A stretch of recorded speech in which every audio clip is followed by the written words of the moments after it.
Now, when I show it, well, one other story that tells you a little bit about the conditions for the hospitals and nursing at that time. Of course, the sisters did everything that had to be done at the hospital. You know, bring in the water, chop the wood, boil the water, cook the food, and also nurse. Clean everything, wash the clothes. Well, one day, as the sisters were coming out of prayers, they came by the fever ward, and it must have been one section that any people, men usually, with fever were cared for there. And here was a cow wedged between the beds. And they couldn't get the cow to turn around because there wasn't enough room. So they had to back the cow out of the fever ward across the hall to the parlor, where they turned the cow around and got her out. Now, later, we see now this is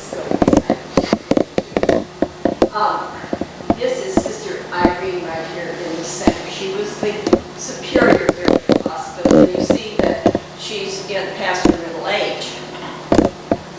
These are the sisters who were at St. James in 1914. And let's see, there's 2, 4, 6, 8, 10, 11. And at that time, they had more help than previously. But here's Sister Ludwina. I know it's just Mary Jane, that's who that is. But I won't, well, there's Sister Corona here, who had been the director of our School of Nursing here. And Sister Enda was one of the Irish Harmons. And then this is Sister Ludwina. Were the white habits for the nursing? Yes, the sisters, our habit changed in 1895. That little white bonnet was adapted, and then we began wearing a black veil with it, as you saw it in this picture. But the sisters who nursed on the floor wore a white uniform. And they did until we changed our habit in the modern times. Okay, well, what did these pioneer sisters establish? I'd like to take a quick look at the plant, the construction of the hospital. Now, all you have to do is go down Silver.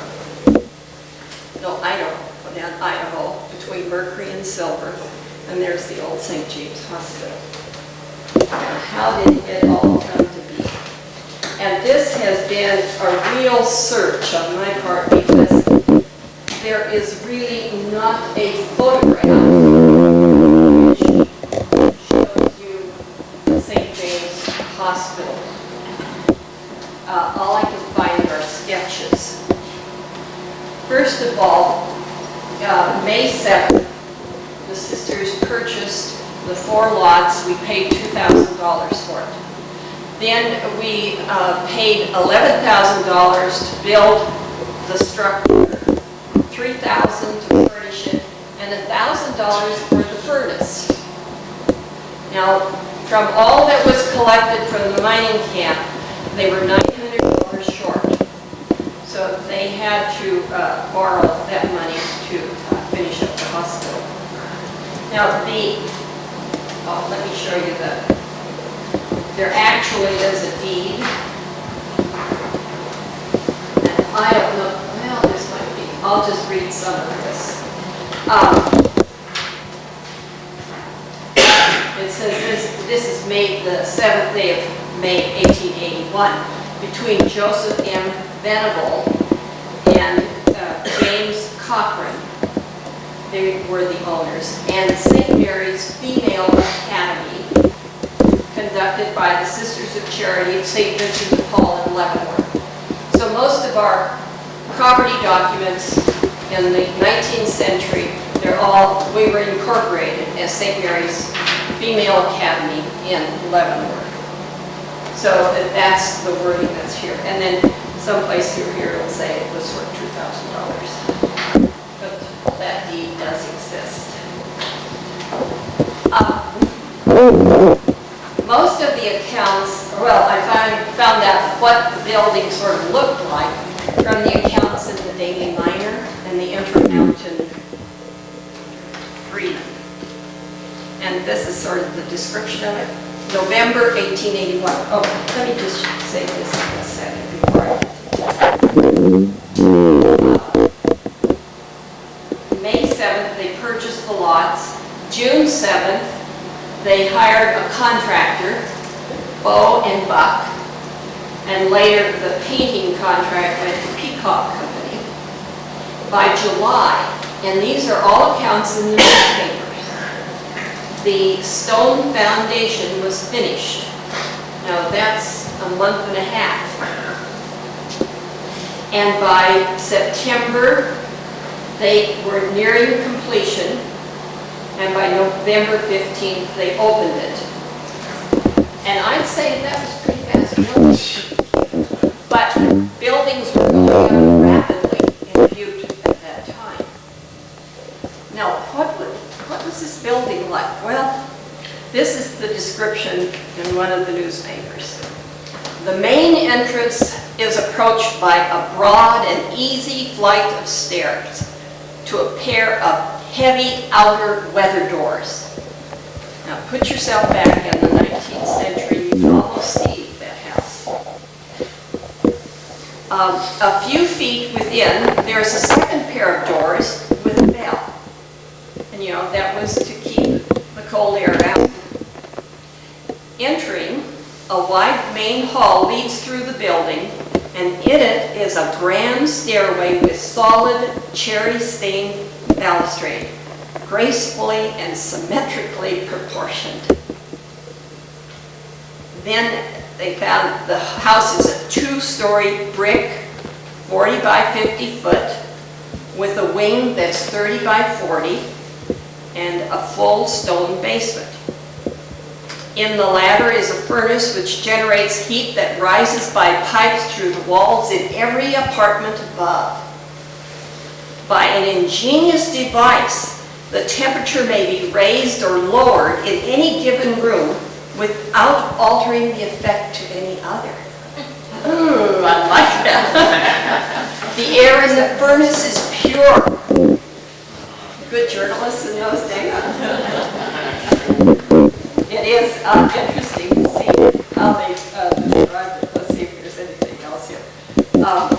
Anyway, we know from this that it was two-story. We know the outside dimensions. Inside it had 16 private rooms that were 13 by 14 with high ceilings.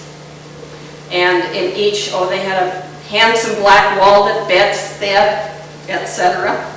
Besides the rooms named, there are two boards that are 14 by 30. Several bathrooms are provided, and even 6 checkerboard sets to entertain the patients while they're trying to recuperate. And of course, the dining room and kitchen are spotless in tidiness. So that tells you somewhat of what this hospital may have looked like. Now, where was it located?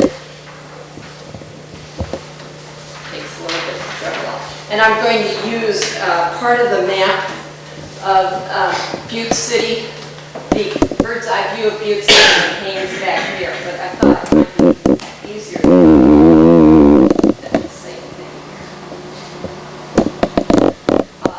here. Here's St. Patrick's Church, and down from it is the hospital.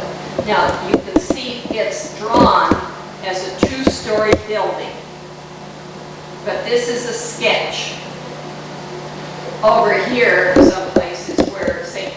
James Community Hospital is today. There wasn't anything there at the time. All right, so here's St. Patrick's. Didn't have the wings on it at the time. Actually, St. Patrick's was built between 1881 and 1884. Father Wallace was responsible for that. A sketch I found in the Holiday Youth Minor for 1887 shows it this way. I've noticed that it has a third story. I found a reference from Father Koopman's history that within a year after the sisters built St. James, they had to raise it one story. So I presume this is how it looked from about 1883 through about 1885 or 9. But it's a rather handsome building. When I saw this, it looks almost exactly like the hospital we built in Helena. I think they probably used the same architect. All right, then, so in 1883, they raised the roof, literally, and in 1889 to 1890, they built a second addition. And again, it was because they had so many people to care for. The original building took care of 50 patients, and now they have doubled to 100. This addition was 42 by 104 feet, and it cost about $20,000, which was similar to what 1881 cost. By 1898 through 1899, they did a third edition.